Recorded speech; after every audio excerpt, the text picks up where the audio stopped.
સદ નમન કરે છે સદ સદ નમન કરે છે ભવાની માતા મારી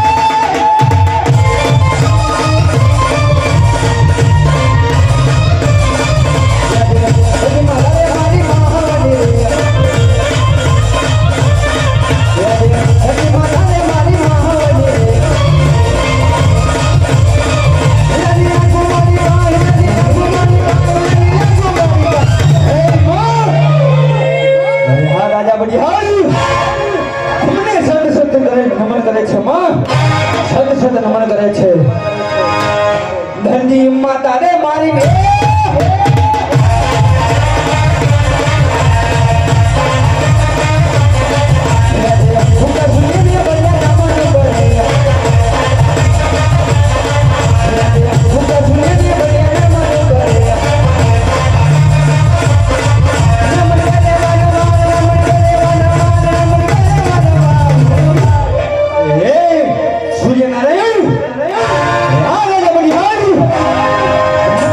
નમન કરે છે દાદા સદ સદ નમન કરે છે ઉગતા સૂર્યને બને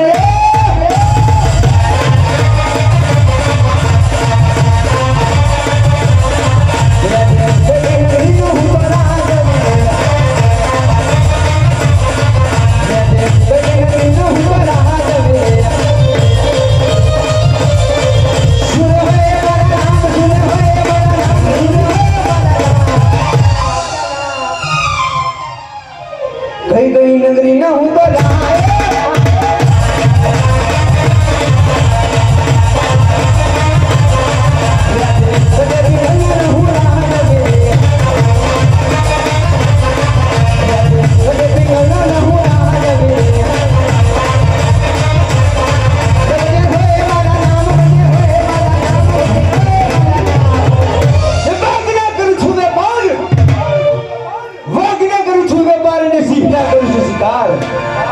ઉડતા પંખી પાડું યાર મારું નામ કદે પિંગલા ન હું રાત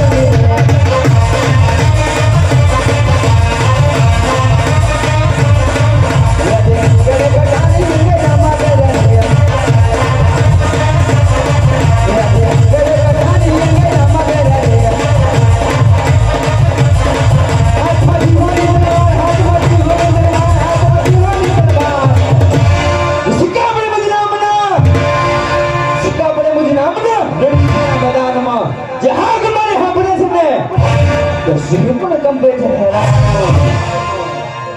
કેળે કટા દેંગે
અરે પ્રધાનજી આજે તમને બોલવાનું કારણ એ છે કે આજ આપણા પિંગલગઢની અંદર કેવી રીતે ચાલી રહ્યો છે પ્રધાનજી અરે બાપુ શું વાત કરું મારા જેવો રાજા હોય તમારા જેવો પ્રધાન હોય તો પિંગલગઢની પ્રજા સુખી જ હોય બાપુ શું બોલ્યા પ્રધાનજી બાપુ તો જીભ લક્ષી જતી ને એટલે અરે ઠીક છે પ્રધાનજી અરે પ્રધાનજી આપણી બેંગલગઢની નગરીની અંદર નિશાળમાં બાળકો અભ્યાસ કેવી રીતે કરી રહ્યા છે પ્રધાનજી? અરે બાપુ શું વાત કરું, એરટેલ વાળા ટાવર નાખીને તે બધા ફ્રી ફાયર ખેલી રહ્યા. શું બોલ્યા પ્રધાનજી? બાપુ એ તો હું કહી દઈશ કે છોકરા કાલ ભણવા જતા રહેશે. અરે ઠીક છે પ્રધાનજી. અરે પ્રધાનજી, ગૌશાળાની અંદર ગાયને ઘાસ કેવી રીતે નાખી રહ્યા છે પ્રધાનજી? અરે બાપુ શું વાત કરો, ગાહડીએ નાખે. શું બોલ્યા પ્રધાનજી? બાપુ હું કહી દઈશ કે ઈ તો બાથે નાખશે. ઠીક છે પ્રધાનજી. અરે પ્રધાનજી, આજ આપણા બેંગલગઢની અંદર કટીના કાંગરે કાઢી કોઈ ધોકા કરી રહી છે. તો તમારે રાજને ગેલેજી એવી જોગી ફેરા કરવાના છે કે અંદરનો વ્યક્તિ બહારનો વ્યક્તિ અંદરની અને મરદની રાજા સિવાય જગલો પણ ફેરકો ના જાય પ્રધાનજી. બાપુ આ 20 વર્ષની નોકરી કરું તો તમને મારા ઉપર ભરોસો નહીં. શુભ્ર પ્રધાનજી, અલ્યા બાપુ તમને મારા ઉપર ભરોસો નહીં કે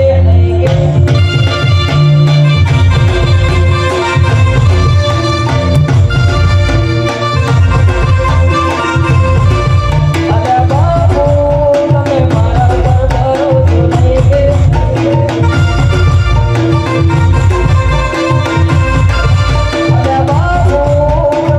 બની અરે